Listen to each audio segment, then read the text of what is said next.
True जियो के बारे में और फिर बात आगे बढ़ी। लेकिन नीरज जी, ये जो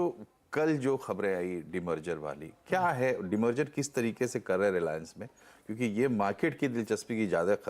खबर है, तो थोड़ा उसके बारे में समझाइए। और शरद अवस्थी जी हमारे साथ जुड़ गए हैं, हेड ऑफ रिसर्च SMIFS के, तो उनका भी हम स्वागत करते हैं। और जरा उसको हाईलाइट कीजिए और फिर हम शरद जी से इस पर व्यूज़ लेते हैं। मनोज जी, मैं एक बात पहले भी कहना चाहता हूँ, जो कि मेरा मन कर रहा है वो बात बोलने का, कि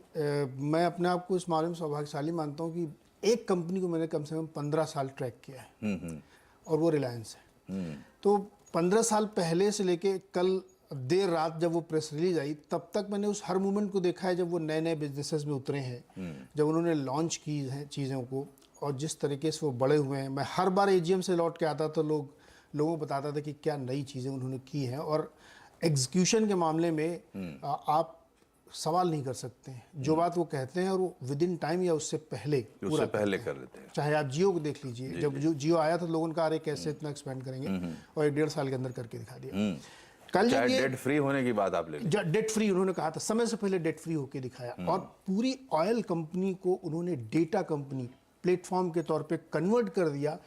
17-18 लाख करोड़ की मार्केट कैप की कंपनी है, 75,000 करोड़ का साल का प्रॉफिट, जो बहुत सारी कंपनियों का मार्केट कैप नहीं होता है। उस कंपनी ने कल जब ये रिजल्ट के बाद एक प्रेस रिलीज में बताया कि वो अपने फाइनेंशियल सर्विसेज बिजनेस को डिमर्ज करके एक अलग कंपनी बनाएंगे, जिसका नाम होगा जियो फाइनेंशियल सर्विसेज, और वो लिस्ट होगी मार्केट में, और जो एग्जिस्टिंग शेयर होल्डर्स हैं उनको उसके बदले 1 शेयर मिलेगा। नहीं, आपके पास रिलायंस का 1 शेयर है आज की तारीख में, तो 1 शेयर आपको जियो फाइनेंशियल सर्विसेज का मिलेगा। अब ये जियो फाइनेंशियल सर्विसेज, बहुत सारे लोगों को लगेगा अरे ये तो फाइनेंस सर्विस में आ गए क्या नया, तो मैं बताऊं कि वो उनके विद इन ग्रुप बहुत सारी फाइनेंशियल एक्टिविटीज़ हैं जो इस नए वेंचर में ट्रांसफ़र होंगी, जो कि लिस्ट भी होगी, जिसमें अभी शुरुआत के तौर पे जो ट्रेजरी का पूरा काम है, पेमेंट सर्विसेज हैं, मर्चेंट कार्ड्स हैं, और जो आप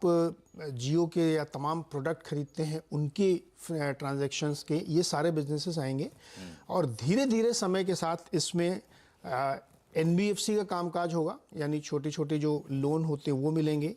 ब्रोकिंग का बिजनेस होगा, इंश्योरेंस प्रोडक्ट मिलेंगे, AMC के तौर पे काम करेगी, यानी एक फाइनेंशियल सुपरमार्ट बनने की तैयारी है जो आने वाले समय में होगी। और शुरुआत में हमने आपको बताया कि ये सारी चीज़ें आएंगी। तो ये इसमें बैंक नहीं होगा, ये ध्यान रखिए। जो लोग ये अटकल लगा रहे होंगे कि ये बैंक बन जाएंगे या बैंक कोई एक्वायर कर लेंगे, ऐसा नहीं होगा। ये प्योरली एक फाइनेंशियल सर्विसेज कंपनी होगी, और चूंकि इनके पास इतना बड़ा ह्यूज कस्टमर बेस है जहां से ये ट्रांजैक्शन कर रहे हैं आज की तारीख में, और अगर ये खुद ही वो काम करने लगे तो आप स्केल और साइज को अंदाजा लगा सकते हैं। कल इसके हल्के हल्के हिंट मनोज जी हमको इसलिए मिल गए थे रिजल्ट के समय ही, जब हम लोगों ने देखा कि इनका 50% एबिटा कंज्यूमर बिजनेस का हो गया है, यानी पेट्रोकेम ऑयल से ज़्यादा